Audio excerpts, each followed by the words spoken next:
This video was brought to you by NordVPN. On Tuesday, Home Secretary Suella Braverman introduced a new bill into Parliament which aims to address illegal migration to the UK. Specifically, those attempting to illegally enter the UK via the Channel on small boats. Now, there's been quite a lot of controversy caused by this bill already, not least by those concerned about human rights and international asylum rules. So let's take a look at the background to this bill, why it was introduced, and what it attempts to change.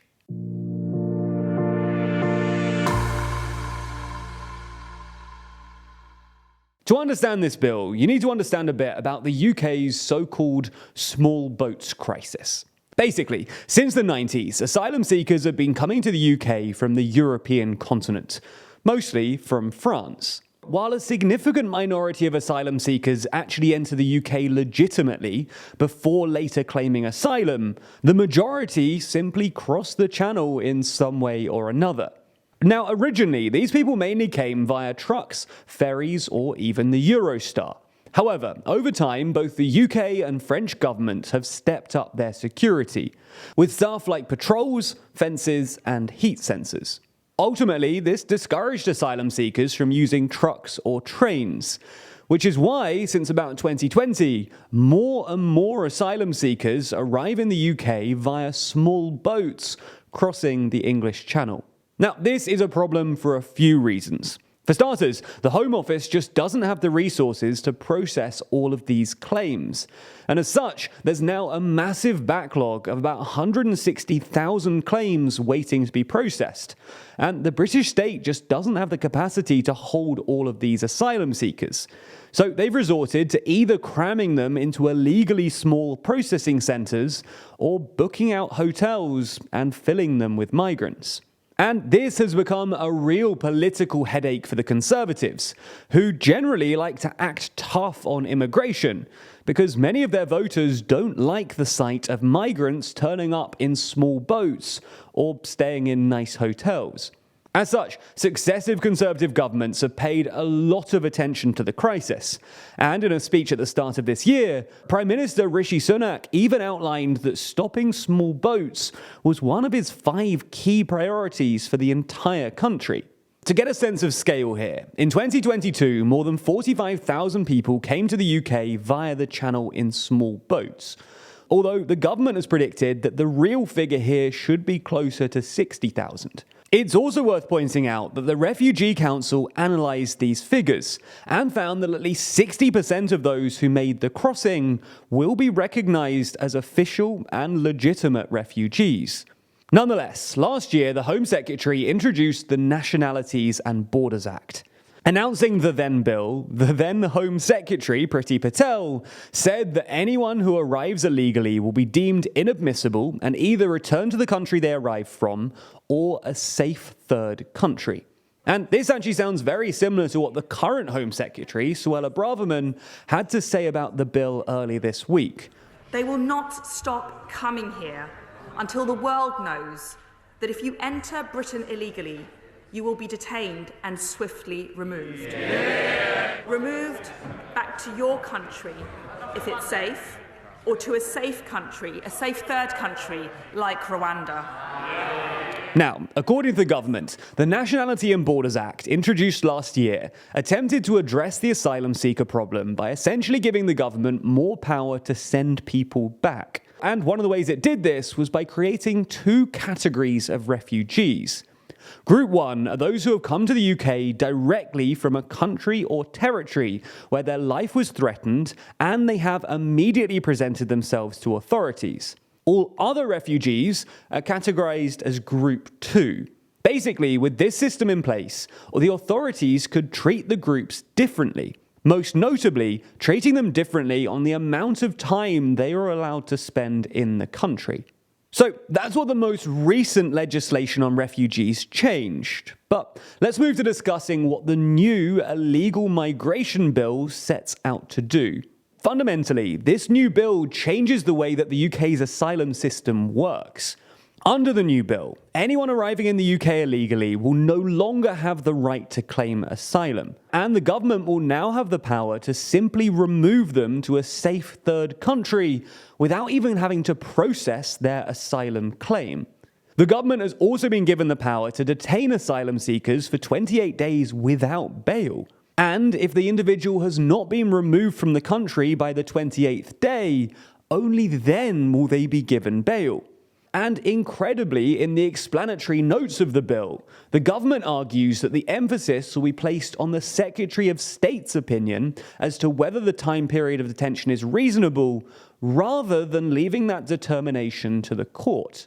In addition to this, the bill disapplies Section 65 of the Nationalities and Borders Act, which actually gives asylum seekers who have been victims of modern slavery the right to remain in the UK for a brief period to recover from any physical or psychological harm.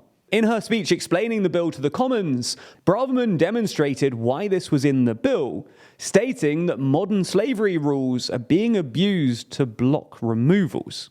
In fact, the Prime Minister even decided that this angle was a good one to publicise when promoting the bill, so he posted this picture to his social media accounts. Now, we presumably don't need to explain why this image got a lot of kickback. Just let that sink in for a second. This picture was posted by the UK Prime Minister. One of the most damning criticisms of this post came from Labour MP Jess Phillips, who replied by asking, "So if a woman is currently enslaved in a brothel and she was brought here illegally for that trade, do you think that this helps her come forward and escape her sex traffickers? Choice is come forward and be deported, or continue to have sex with 30 men a day." She followed this up by adding, "And by have sex, I mean be by 30 men a day." And to be fair, this image is far from the only thing to be criticised about this new plan. The UN's Refugee Agency has stated that it's profoundly concerned about the bill, and that it amounts to an asylum ban, which, according to them, is a clear breach of the Refugee Convention. And this opposition is understandable and to be expected, given that the UN actually has an issue with this whole approach to immigration. In fact, in the past, they've pointed out that this first safe country principle, one that undermines the Tory government's approach, is both unworkable and defies international law. And in fact, the bill may also break the European Convention on Human Rights. And to be clear, it's not just critics saying this. It's the government themselves. On the very first page of the bill, the government are required to state whether the bill is compatible with the convention. And for the first time in about a decade, they stated that it probably isn't. This is the government openly admitting to breaking international commitments. And as the Law Society explains, the rule of law is undermined if the UK government takes the view that the laws, international or domestic, can be broken. If the government breaks laws, it breaks trust with its own citizens and its international partners. So, with the government being accused left, right and centre of breaking international laws and celebrating ending protections for modern slavery, their battle to get this through the Commons and onto the statute book has only just begun. And it's an issue which isn't likely to go away very quickly. Now, speaking of issues which won't go away very quickly and break the law, a couple of years ago, I was a victim of identity theft, and I only found out when a letter from the court came through my door saying that I owed a bunch of money to a broadband company for an address I'd never even lived at. After a bunch of legal back and forth, I was forced to pay the money that I allegedly owed just to try and make the problem go away. But from then on, I was determined to make sure that I wasn't caught out again.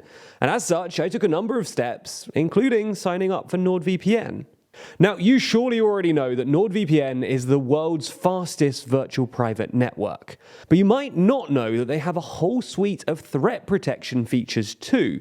In fact, NordVPN's threat protection shields you from all kinds of dangerous things online, blocking malware, trackers, and malicious ads to help prevent you from falling victim to any of these scams or phishing attacks. not only that, they also have a dark web monitoring service. So even if your data were to fall into the wrong hands, they'd scour the dark web to notify you when someone shares, leaks, or sells your details. Hopefully meaning that you'd find out what was going on before a court order lands on your doorstep. Now, ultimately, this isn't a fun thing to think about, but trust me, it's a whole lot less fun when it becomes a reality. Also, it's not just other people that this happens to. I hope you'll agree that I'm a reasonably smart person, and I did a computer science degree, and I still got. So, click the link in the description or go to nordvpn.com/TLDR to get a huge discount on their 2-year plan. And with a 30-day money-back guarantee, you've got nothing to lose. So, thanks for your support, and make sure you click the link in the description.